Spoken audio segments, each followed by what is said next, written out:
now let's make a I2C receiver circuit. So this is what it looks like, and this is what it's supposed to look like.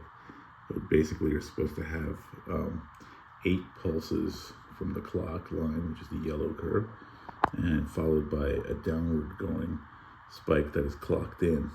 And if I zoom in on it, the clock signal has to be going high and low in order to clock in the acknowledge bit. So let's put that together. Let's see how we make it. The first thing we're going to do is we're going to make a clock signal using this CD4106 Schmidt trigger inverter and 22K resistor between output and input. And at the input, I have a 0.22 microfarad capacitor going to ground.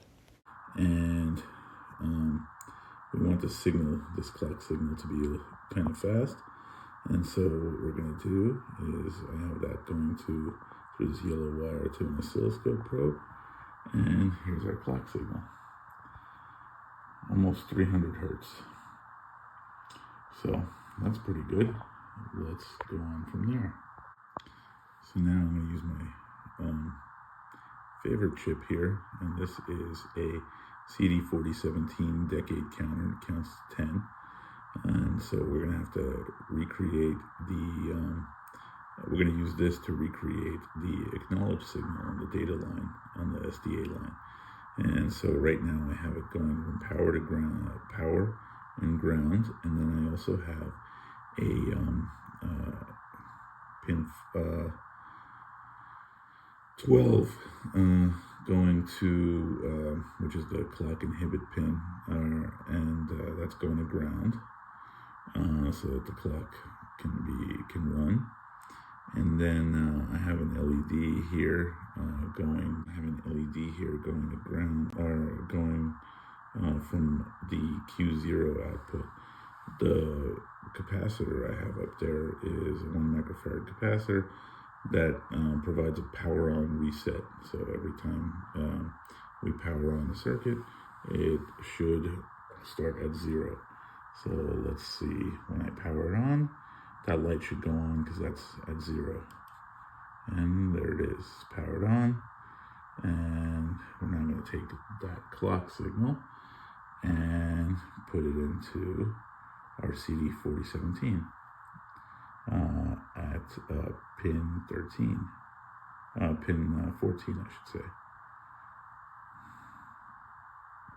So now I have the clock signal going from the output of the CD4106 over to the CD4017 decade counter. I have the power on reset circuit built in, so it always starts.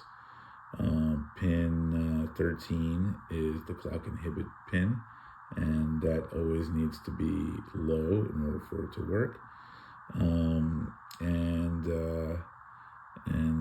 I have this LED, and you'll be able to see it flicker with the clock frequency.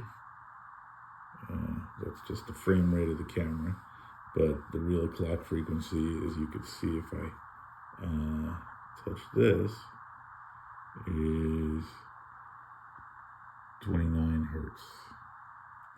So that's working, and I guess the frame rate of the camera is about 30 hertz. So it looks like it's going very slowly. That's interesting for another video, but in any case, we're at 30 hertz here. So let's build our SDA signal from the CD4017, which always starts at 0. So now I've taken the output of the the Q9 of the CD4017 and this blue wire, and I have that going to this second channel on my oscilloscope, and the first channel is doing the clock, and I have them side by side here on my oscilloscope. So now I have this running, and there are a couple of problems with this. If you look at the total number of counts, you have clock signal 1, 2, 3, 4, 5, 6, 7, 8, 9, 10. So we need to make this CD4017 reset at 9, but if it resets at 9, it doesn't work out as well because you're going to lose that last clock signal. So we need to find a way to get the CD4017, which is the blue tracing, to reset a little bit faster. The other problem here is, if I zoom in on this, is the clock signal has to occur slightly after the data line goes high here. And so if I zoom in, if I zoom way in on it,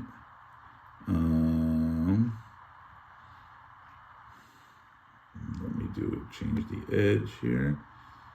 There. That clock signal is, if I'm zoomed way in there, that clock signal is occurring before the rise of the CD4017 output. And we need it to occur slightly afterward, because in order to make the acknowledge work, you need the clock to go up and down while the SDA line is low, which we're going to invert afterward. But I'm just working on it to go high for now. So let's figure out how to do that. So now I've taken the Q9 output and run it through this low-pass filter with a 560 ohm resistor and a 1 microfarad capacitor to the ground.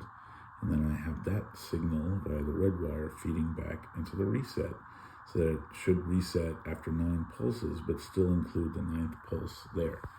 So let's see what that looks like now on the oscilloscope. As you can see here, the blue is the 9th pulse output, and the yellow is still the clock, and it's 1, 2, 3, 4, 5, 6, 7, 8, 9. Now we just have to make the clock pulse a lot narrower, so it occurs somewhere while this line is high. So let's see how we could do that. So the first thing to do is basically I've taken the clock, which is also triggering our CD4017 counter, and I've taken it out here through a separate output into a low pass filter. This is a 68 nanofarad capacitor and a 4.7 K resistor going to ground. And what happens with that is, if I probe it with the oscilloscope probe, here's the parent clock signal. When I probe here, here's the clock signal, which is high. And then when I put it through the low pass or the high pass filter here, you get this kind of a tracing. We have very short peaks and spikes in negative voltage as it recovers.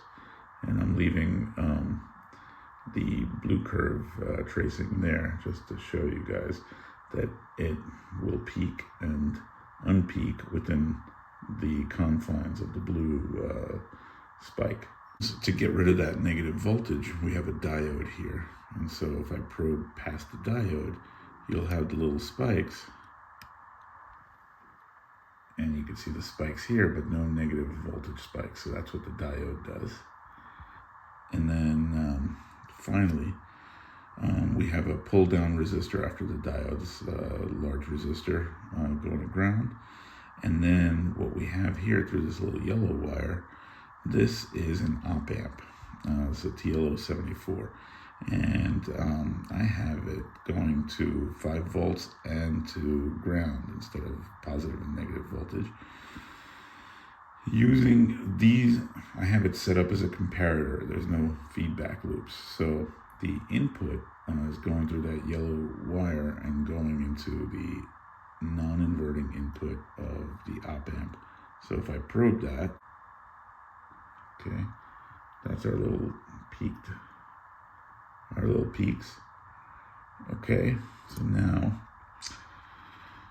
into that TLO74 op amp, I have a 1 mega ohm resistor going from the positive power rail, and a 220 kilo ohm resistor going to ground.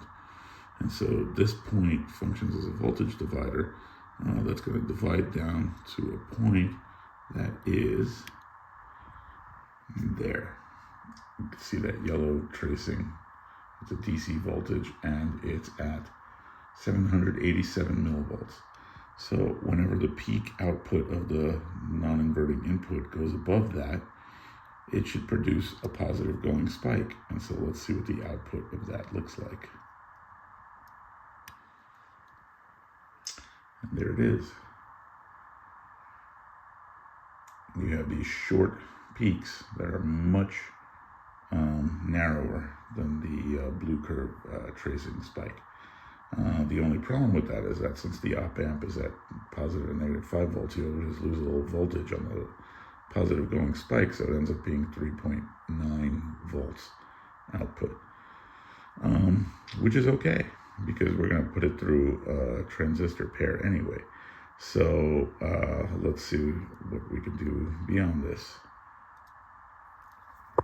So now I took the output from the comparator through this separate yellow wire, and this is going to the oscilloscope probe, so I don't have to hold it manually.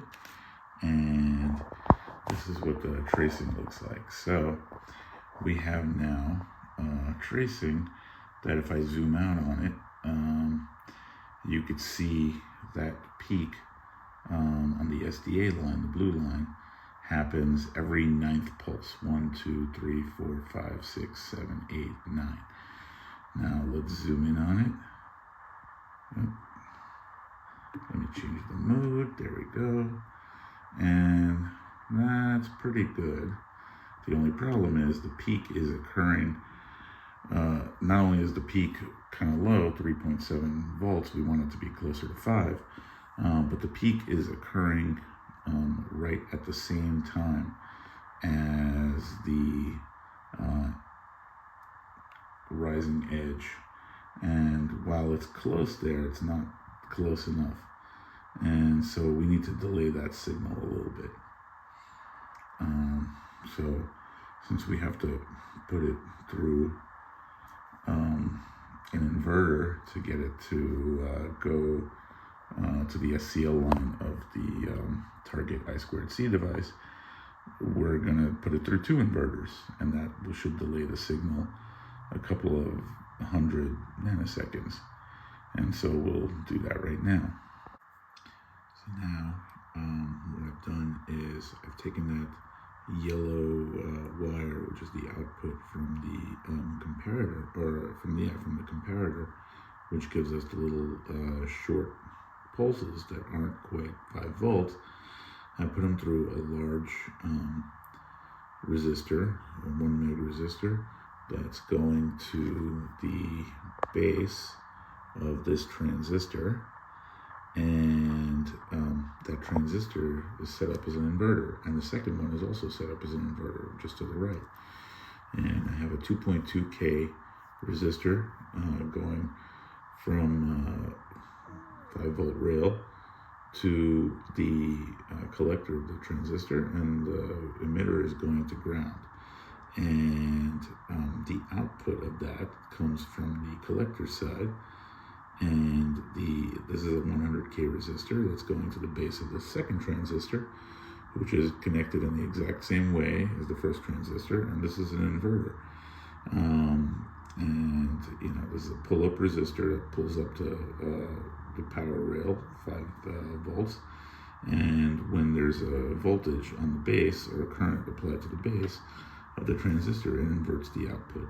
So let us see what the waveform is going to look like. So right now I don't have the oscilloscope probe for the clock, the SCL line connected. I just have the data line connected.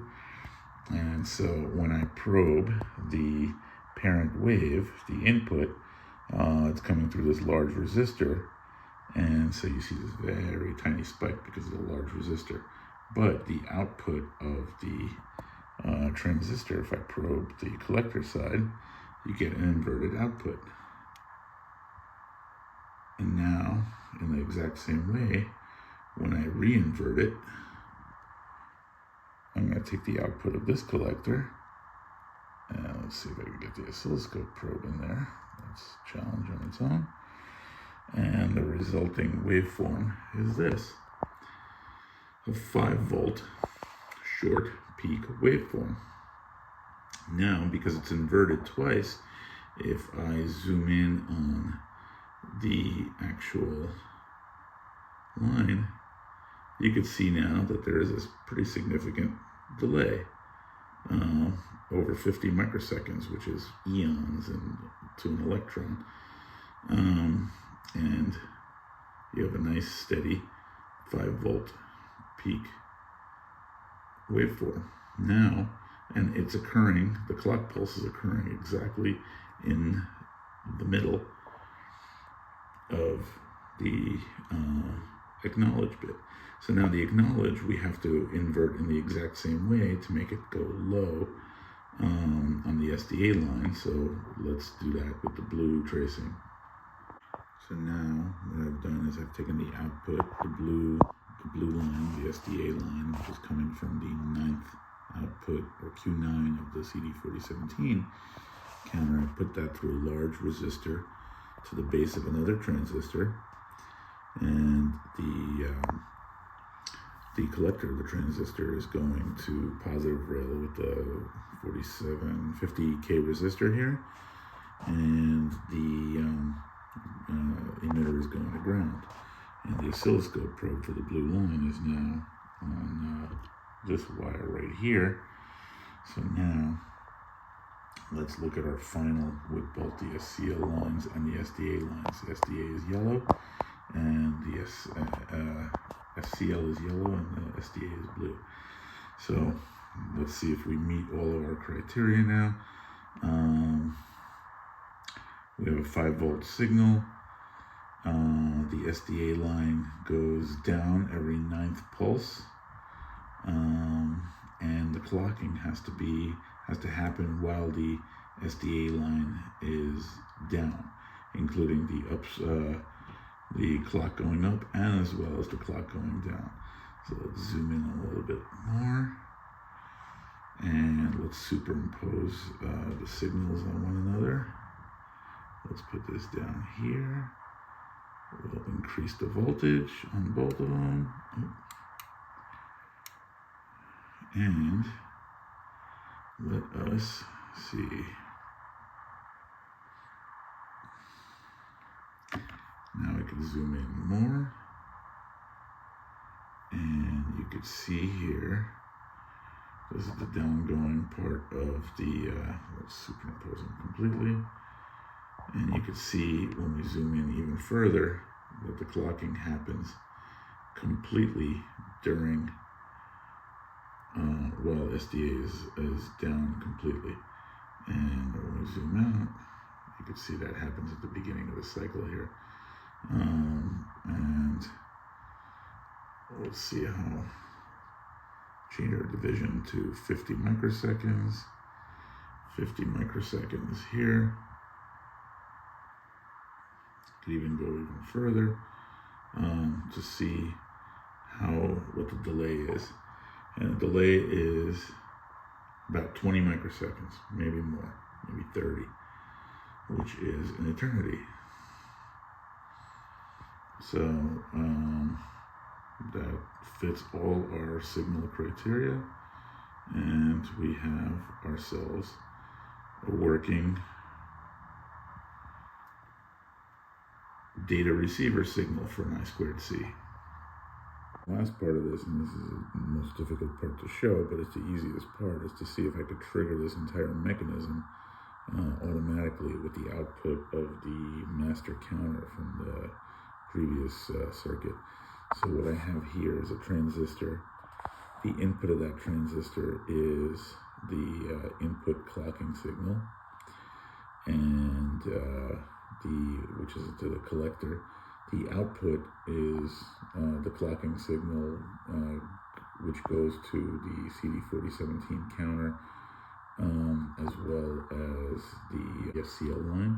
And there's a 100K resistor right there, which is going through this white wire right here to a button. And this is just to test out that if a positive going signal will start it exactly at the 0 position.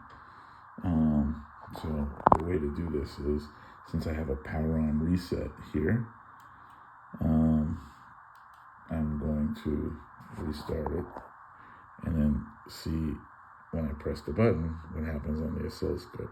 So now let me zoom out. I'm going to push on this button and see what happens with our signal. If I start it, if it's going to start in the right place. All right, that was it. Now it's stopped. But here is our signal. 1, 2, 3, 4, 5, 6, 7, 8, 9. So it's ready to receive data. I stopped it quick, but if I press and hold it, as in a continuous output with this button, it's just going to keep on going. So that works very well, and we will be able to capture data from this. So as usual, I'm going to leave you guys with the circuit diagram. So thanks for watching.